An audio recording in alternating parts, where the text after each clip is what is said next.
సిద్దిపేట జిల్లా చెరియాల మండలం తాడూరు గ్రామం వద్ద తాడూరు నుండి అర్జున్ పట్ల చిట్యాల పల్ల గ్రామాలకు వెళ్లే దారి పూర్తిగా జలమయమైపోయింది.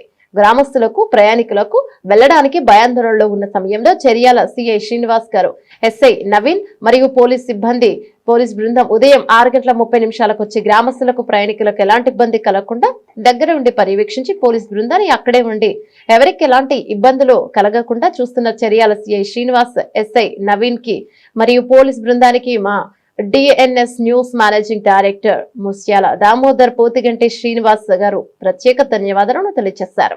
ఈ రోజు సిద్దిపేట జిల్లా చేర్యాల మండలం తాడూరు గ్రామం వద్ద ఉన్నాము. తాడూరు గ్రామం నుంచి అర్జున్పట్ల చిట్యాల పోయే రోడ్లు మధ్యలో వరద బీభోత్సవం ఎక్కువై ప్రజలకు ఆటంకాన్ని కలిగిస్తున్నది. ఇట్టి ప్రజల సంక్షేమం సంరక్షణ కోసం మన చేర్యాల పిఎస్ నుంచి పోలీసు బృందంతో మాట్లాడదాం. అన్నయ్య నమస్తే. అన్నయ్య మీ పేరు? శ్రీనివాస్ నా పేరు. అన్నయ్య చేర్యాల పోలీస్ డ్యూటీ చేస్తాను. అన్నయ్య చేర్యాల నుంచి ఈ చిట్యాల పోయి తాడూరు చిట్యాల పోయే ఈ రోడ్లో ఈ వాగు రాత్రి పైన వర్షాలకు చాలా ఉధృతం బాగా ప్రవహిస్తున్నది. దీన్ని గమనించి ఎస్ఐ గారు, సిఐ గారు గంటకు దీన్ని పర్యవేక్షిస్తూ మళ్ళీ మాకు ఇక్కడనే డ్యూటీ చేయడం జరిగింది. అందుకనే ఇక్కడ ఎవ్వరు పోనీయకుండా ఇక్కడే ఉండి ఎవ్వరు రానియకుండా ఆపడం జరుగుతుంది.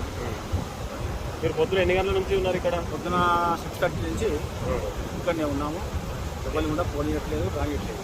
పొద్దున ఎక్కువ వరద ఉందా? ఇప్పుడు ఎక్కువ వరద ఉందా? ఎక్కువ ఉధృతి ఎక్కువైంది. పెరుగుతుంది అది. పొద్దున చాలా తక్కువ ఉండే, చాలా ఎక్కువైంది. ఇక దానికోసమనే ఇక్కడనే బందోబస్తుల సార్ సిఐ గారు ఇక్కడ వేశారు. నాకు ఇక్కడే ఉన్నాను. ప్రజల సంరక్షణ కోసం అహర్నిశలు కష్టపడుతున్న చేర్యాల పిఎస్ సిఐ గారికి మరియు ఎస్ఐ గారికి, పోలీసు బృందానికి మా డిఎన్ఎస్ న్యూస్ ఛానల్ తరఫున ప్రత్యేక అభినందనలు తెలియజేస్తున్నాము. Thank you sir. Thank you very much.